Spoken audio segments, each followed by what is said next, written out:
messieurs, bonsoir, bienvenue dans le 20h d'ITV. Voici les titres de ce journal. Dans l'actualité, ce soir, des pluies diluviennes se sont abattues sur plusieurs localités de la région de Diourbel, occasionnant plusieurs dégâts matériels. Touba, la ville sainte est fortement impactée. 2 personnes y ont perdu la vie.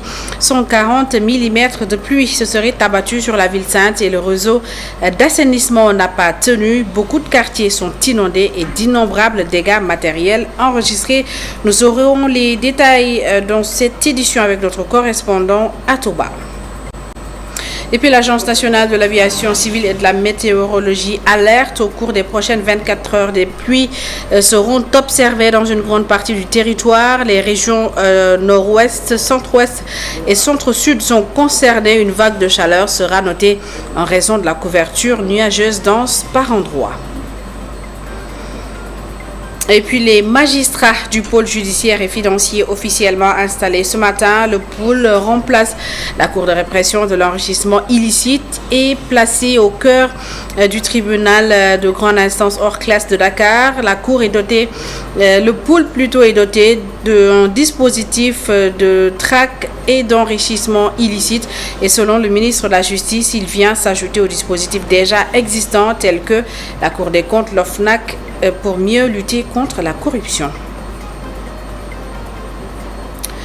Et dans l'actualité également, les acteurs du secteur de l'artisanat invitent les nouvelles autorités à œuvrer pour la redynamisation du secteur. L'artisanat, pilier de l'économie nationale, regroupe plus de 120 corps de métier et contribue à près de 47% du PIB.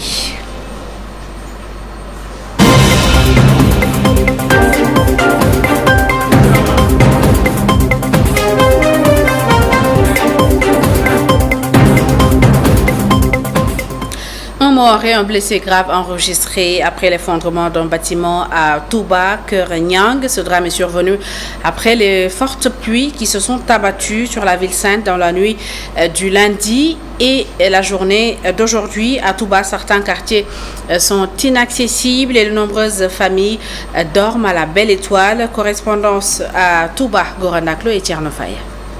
Un mort et un blessé grave, c'est le bilan de l'effondrement d'un bâtiment à Touba, Keur Niang, où les fortes pluies enregistrées aujourd'hui ont causé d'énormes dégâts matériels. Même situation à Ndamatou, où plusieurs familles risquent de passer des nuits à la Belle Étoile, au moment où la résidence Cheikhoul Khadim a aussi connu des inondations. À cet effet, le maire de la ville sainte de Touba sollicite l'aide du gouvernement et évoque même un plan Orsec pour soulager les nombreux sinistrés enregistrés ces derniers 24 heures. La capitale du mouridisme patauge encore sous les eaux pluviales après 141 mm de pluie, malgré les multiples promesses tenues par le gouvernement qui annonce d'ailleurs l'arrivée du ministre de l'eau et de l'assainissement dans la cité religieuse.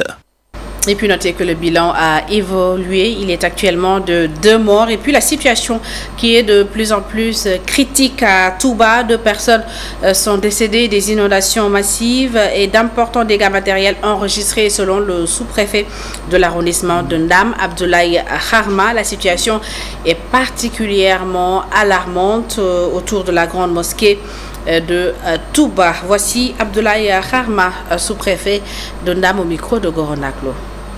C'est vrai que nous avons reçu, dans la nuit du lundi au mardi, nous avons reçu 140,1 mm de pluie en une seule nuit. Cela a occasionné vraiment des inondations dans beaucoup de quartiers de la ville sainte de Touba, avec malheureusement un immeuble qui s'est effondré et qui a occasionné, n'est-ce pas, une perte en vie humaine d'un certain Samba Diallo, un Foutanké qui était venu ici à Touba pour travailler et qui malheureusement a rendu l'âme des suites, n'est-ce pas, de cet effondrement-là. Nous avons constaté aussi qu'il y a beaucoup de rues qui sont complètement inondées, beaucoup de quartiers également, et nous avons fait avec le maire le tour de la ville pour nous rendre compte de l'état de la situation au niveau de toute la commune, mais on s'est rendu compte que les inondations sont sont extrêmement difficiles autour de la mosquée et au niveau des maisons des fils de Serigne Touba, et donc aucune partie de la ville n'est épargnée par ces inondations.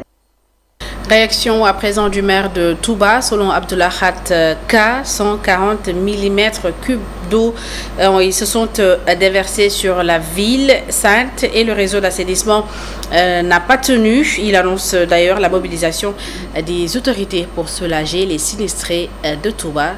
Il est joint au téléphone par Chersal. C'est une forte pluie estimée à 140 mm qui a causé d'importantes inondations ici à Touba. Le réseau d'assainissement ne peut pas contenir la capacité et il y a eu des débordements et refoulements dans les maisons.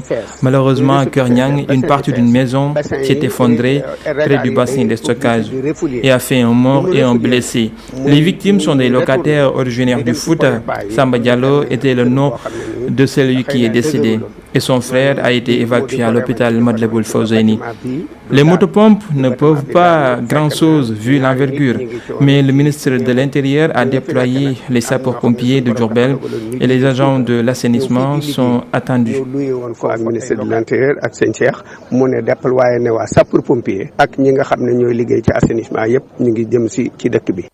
Et puis cette alerte de l'Agence nationale de l'aviation civile et de la météorologie, l'ANACIM informe qu'au cours des prochaines 24 heures, des pluies seront observées dans une grande partie du territoire national, notamment dans les régions nord-ouest, centre-ouest et centre-sud. Et selon Papa Ngor Ndiaye, ingénieur prévisionniste à l'ANACIM, la chaleur sera ressentie de manière variable à travers le pays. Je vous propose de l'écouter. Des conditions humides se sont présentées sur le pays, occasionnant des pluies sur pratiquement l'ensemble du territoire sénégalais. Donc sur ces quelques pluies fortes, on a au nord du pays, 4 de Balodi qui a eu 128 mm, 114 à Déali et un peu moins de 100 mm sur le reste des localités nord du pays. Cependant, au niveau de la zone centre, il a beaucoup plu, plus d'une vingtaine de localités qui ont reçu plus de 100 mm de pluie. À l'image de Guinguinéo qui a reçu 181 mm au courant de la journée d'hier, 176 mm à Mbos, Ndaba a eu 140 mm, mesdames et messieurs, vers Murkilan 133 mm, à Gandiaï 120 mm, vers Taïf 97 mm,1 et à Kaola 90 mm. Donc au niveau de ces localités centres, des quantités très importantes de pluie ont été reçues, ce qui n'est pas le cas de la zone sud en général. Donc 102 mm attendus ont été reçus à Kolda et moins de 60 mm sur le reste des localités sud et en général sud, ouest et sud-est du pays. Donc des conditions vraiment humides qui vont persister pour la journée d'aujourd'hui, ce mardi, mais aussi demain sur une bonne partie du pays, notamment vers la Casamance, mais aussi sur Fatick, Kaolack, alors vers Kaffrine, ainsi que vers Dakar, Thiès, Mbour et Diourbel pour la journée d'aujourd'hui, mais aussi demain, mercredi, au courant de la journée du mercredi. Donc des quantités importantes sont aussi attendues vers ces localités, notamment sur l'axe Cap-Skirring-Ziguinchor, mais aussi Fatick, Kaolack, allant aussi vers Dakar, Mbour et Thiès sur les prochaines 48 heures. Et puis le secrétaire général de l'association des agriculteurs du bassin arachidier craint un après-hivernage difficile pour les paysans du Ndoukoumane. Selon lui, le Sénégal enregistre par endroits des déficits d'hivernage, des déficits de pluie et un retard dans le démarrage de l'hivernage. Et pour les aider à faire face, Cheikh Tidiane Cissé propose à l'État de subventionner les variétés de culture à cycle court. Je vous propose de l'écouter. Part et d'autre, la pluviométrie n'était pas quelque chose d'égal dans certaines localités et que par contre, il y a des petits semis et des grands semis et nous avions dit que pour les petits semis, il fallait que, parce que nous ne savons pas le déroulement de la pluie, est-ce que ça va aller jusqu'à fin octobre ou bien en mi-novembre et donc nous disons avec l'expérience au ministre et nous avons même écrit au président de la République pour lui dire qu'il faut chercher un projet de variété à cycle court, ne serait-ce que pour faire marcher ça, parce que si toutefois que la pluie ne va pas arriver à ce niveau pour faire mature à ces cultures-là de petits semis, peut-être le paysan pourra prendre ces variétés à cycle court et échanger ça pour vraiment avoir des récoltes si vraiment on arrivera à terme de l'hivernage. Et à Kaolack, dans le cadre de la campagne de lutte contre le changement climatique, la plateforme nationale des clubs changement climatique du Sénégal a initié une caravane climat-énergie. L'objectif est de permettre aux populations de s'approprier des questions liées au changement climatique et pour faire face à l'irrégularité pluviométrique, la plateforme a reboisé des arbres et a invité les populations à bien suivre l'évolution de ces plantes. Voici à ce propos Mohamedou Habib Kébé, il est le président de la plateforme nationale Club Changement Climatique du Sénégal. Nous avons initié cette caravane climat-énergie, la voix des communautés compte, avec notre partenaire Action Solidaire Internationale, dans le cadre de la caravane de la campagne Keep Your Promise, initiée par PACJA, Alliance panafricaine sur la justice climatique, pour s'approcher de la communauté afin qu'elle prenne en charge les questions liées au changement climatique. Les conséquences sont actuellement visibles, indéniables, et la population aujourd'hui est confrontée à de graves problèmes. La perturbation de la pluviométrie qui a un impact négatif sur la production agricole. On voit l'avancée grandissante de la mer. On a été à Bargny. On voit également la perte d'emploi au niveau de la jeunesse, avec l'émigration clandestine, parce que la pêche ne donne plus les résultats escomptés à la jeunesse. Devant ce contexte de perturbation générale, de déséquilibre, la plateforme nationale des clubs changement climatique, avec Action Solidaire Internationale, a pensé lancer cette caravane climat-énergie pour écouter la population, voir les vraies difficultés afin d'amplifier la voix des communautés pour que les décideurs nationaux et internationaux puissent prendre à bras le corps cette question qui est une grave menace pour les communautés. Le garde des Sceaux, ministre de la Justice, je vous le disais dans les titres, a officiellement installé ce matin les magistrats du pôle judiciaire et financier. Ce pôle qui remplace la CREI, la Cour de répression de l'enrichissement illicite, a pour objectif de réprimer les infractions à caractère économique et financier. Et selon Ousmane Diagne, cette nouvelle juridiction vient s'ajouter aux dispositifs déjà existants tels que la Cour des comptes et l'OFNAC, et cela pour mieux faciliter la lutte contre la corruption et le blanchiment de capitaux. L'installation a eu lieu ce matin au palais de justice de Dakar. Mam Seynabou Babou et Moussa Fall y étaient pour nous. Les magistrats qui composent le pôle judiciaire financier viennent d'être installés dans leurs fonctions. Ablaïba, le premier président de la Cour d'appel de Dakar, demande à ses collègues d'appliquer la loi dans toute sa rigueur. Appliquer la loi, toute la loi, mais rien que la loi. Et pour cette noble mission, il dispose des atouts, j'allais dire des outils, dont dispose tout magistrat pour mener à bien et avec bonheur son sacerdoce. Selon le ministre de la Justice, ce pôle judiciaire financier qui remplace la Cour de répression de l'enrichissement illicite vient pour faire face aux nombreux défis liés aux infractions économiques et financières. La mise en place du pôle judiciaire financier est une réponse aux nombreux défis posés par l'exigence citoyenne de redevabilité, la mondialisation de l'économie, les flux rapides de capitaux, le développement des technologies de l'information et de la communication, ainsi que les multiples réseaux criminels qui ne connaissent pas de frontières et ne sauraient donc être démantelés que par des mécanismes judiciaires adaptés. Le pôle judiciaire financier ne se limite pas seulement à lutter contre l'enrichissement illicite, il se veut plus efficace et efficient que la CREI, précise le garde des Sceaux. Le pôle prend en compte d'autres incriminations telles que la corruption et pratiques assimilées, les détournements, escroqueries et soustraction de deniers publics, le faux monnayage, les infractions liées aux technologies de l'information et de la communication, les infractions liées à la réglementation des marchés publics, piraterie maritime, financement du terrorisme, le trafic de migrants, les infractions liées à la réglementation bancaire. L'espoir et l'attente est énorme pour cette nouvelle juridiction. Le ministre de la Justice en est bien conscient. Il souhaite l'implication de toutes les institutions et aux magistrats. Il leur demande de rendre la justice rien que pour la justice.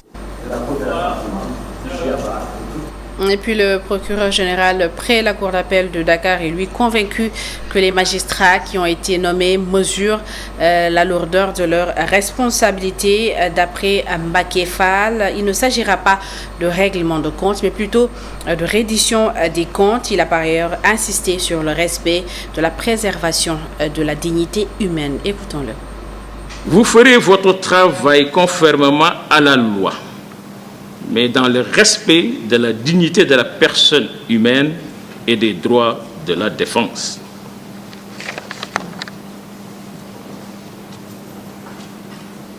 Vous garantirez aussi le respect du secret des enquêtes et le respect de l'instruction pour éviter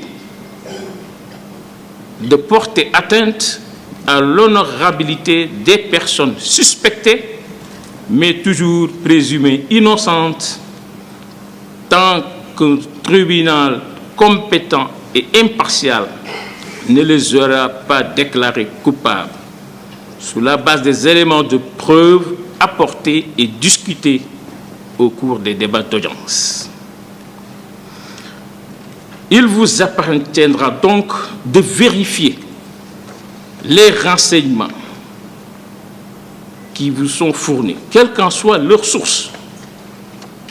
Vous devez les vérifier avant d'agir, de prendre des décisions.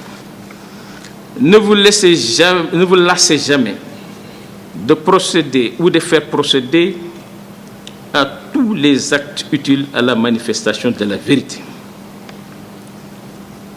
C'est parce que l'honneur, la liberté et le patrimoine des personnes sont en jeu.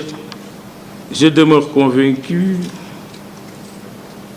que vous mesurez la lourdeur de vos responsabilités et que vous feriez de votre SASODES la vérification des faits avant de prendre des décisions contre des personnes. Il ne s'agira pas d'un règlement de compte au sens péjoratif du terme, mais plutôt d'une reddition des comptes. Je vous lisais dans les titres, les acteurs du secteur de l'artisanat invitent les nouvelles autorités à œuvrer pour la redynamisation de leur secteur. L'artisanat, qu'ils considèrent comme un pilier de l'économie nationale, regroupe selon eux 120 corps de métier et contribue à près de 47% du PIB sénégalais. Le secteur est touché par une crise selon le cadre des organisations professionnelles artisanales du Sénégal qui appellent à des réformes urgentes. Mamadou Lamine Fati. L'artisanat au Sénégal traverse de nombreuses difficultés, malgré son rôle crucial dans l'absorption de main-d'œuvre. Ce secteur, qui regroupe plus de 120 corps de métier et contribue à hauteur de 47% du PIB, peine à obtenir la reconnaissance et les réformes nécessaires à son développement. Comment est-ce que pouvez-vous comprendre un montant de 30 milliards qui sort pour un nombre d'artisans qu'on devait former au nombre de 8000 artisans, de maîtres artisans comme apprentis artisans? Et maintenant, vous vous retrouvez, on vous dit qu'on a pu financer que 19 milliards. Où sont passés les 11 milliards qui restent à être signifiés? Mais malheureusement, du moment que nous sommes dans un pays où les riches sont les plus forts, les pauvres serviront toujours aussi des cacahuètes pour la bouche des riches, on a perdu la guerre. Mais on va reprendre le combat.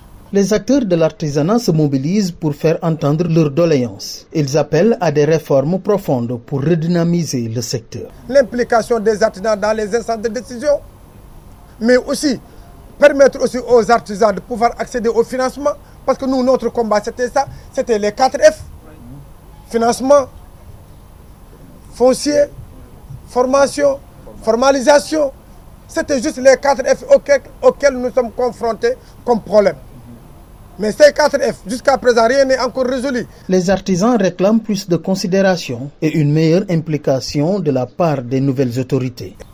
Et quand on nous dit que 11 milliards ou bien 19 milliards 19 milliards même, sont déjà financés. J'interpelle le président de la République, son Excellence M. Diomaye Faye, et le Premier ministre, M. Ousmane Sonko, qui nous a parlé et qui nous a initié au de jubanter cette situation. Et puis, l'Agence universitaire de la francophonie a accueilli ce matin le lancement de la start-up Afrique IA spécialisée en intelligence artificielle Made in Sénégal. Le lancement de cette plateforme marque le début d'une nouvelle ère pour l'intelligence artificielle au Sénégal, mais aussi de partage de solutions innovantes conçues pour répondre aux défis locaux en matière d'éducation, d'agriculture, de santé, de gouvernance territoriale. Une convention de partenariat a été signée ce matin entre la start-up Afriquia et l'agence de développement local. Fatou Djilé Sambou et Moussa Fall pour plus de détails. Ce lancement de la start-up Afriquia a été l'occasion de présenter les solutions d'intelligence artificielle, un moment saisi pour les discussions stratégiques avec les parties prenantes pour l'adoption et l'intégration. L'idée à travers le nom est très simple, c'est promouvoir l'intelligence artificielle à l'échelle des territoires africains. Donc je parle du Sénégal, mais nous avons aussi une visée surtout régionale, donc africaine, disons continentale, parce qu'on part de constats très simples. Aujourd'hui, l'intelligence artificielle suggère ou bien suscite des débats à l'échelle internationale, qu'il s'agisse du domaine de l'éducation, de la santé, de l'agriculture, de l'élevage, bref, de tous les domaines de production. Aujourd'hui, les gens réfléchissent sur les modalités de la mise en œuvre de ces technologies au service du développement. Il insiste également sur comment l'intelligence artificielle pourrait participer au développement de l'éducation. Dans le domaine de l'éducation, on veut mettre l'IA, mais de façon organisée, de façon transparente et éthique au service de l'éducation, parce qu'aujourd'hui, il y a des enfants qui sont en mal ou bien des difficultés de compréhension. L'IA peut les aider à travers la voix, à travers la vidéo, à travers du texte très simple, avec des explications accessibles et par niveau. Et ça change tout. Ça permet donc à l'enseignant, concrètement, d'avoir du temps et plus de temps, parce qu'il va passer moins de temps dans sa préparation que dans la supervision des activités avec ses élèves. Et ça, pour nous, c'est porteur de sens, c'est porteur de valeur. Le directeur de l'Agence de développement local exprime tout son espoir après la signature de cette convention. Entre Dr Sylla et l'ADL, c'est quand même une amitié vieille de 14 ans et qui vient d'être, comme vous l'avez dit, sanctionnée par une signature de convention. Nous fondons beaucoup d'espoir sur cette convention-là. C'est pour en quelque sorte peaufiner vraiment une de nos missions fondamentales qui est l'information territoriale, mais surtout aussi il y a le e-territoire sur le volet numérique. Donc nous osons espérer qu'avec sa collaboration, c'est des outils qui seront davantage peaufinés. La signature de la convention a été l'occasion d'échanger avec les experts, les décideurs et les partenaires potentiels. Objectif, dégager les pistes et opportunités de collaboration dans l'intelligence artificielle, un domaine qui poursuit son chemin sur le continent et au Sénégal. Et c'est la fin de cette édition. Merci à toutes et à tous de l'avoir suivi. Merci de votre fidélité. L'information continue sur media.sn. Bonne suite des programmes.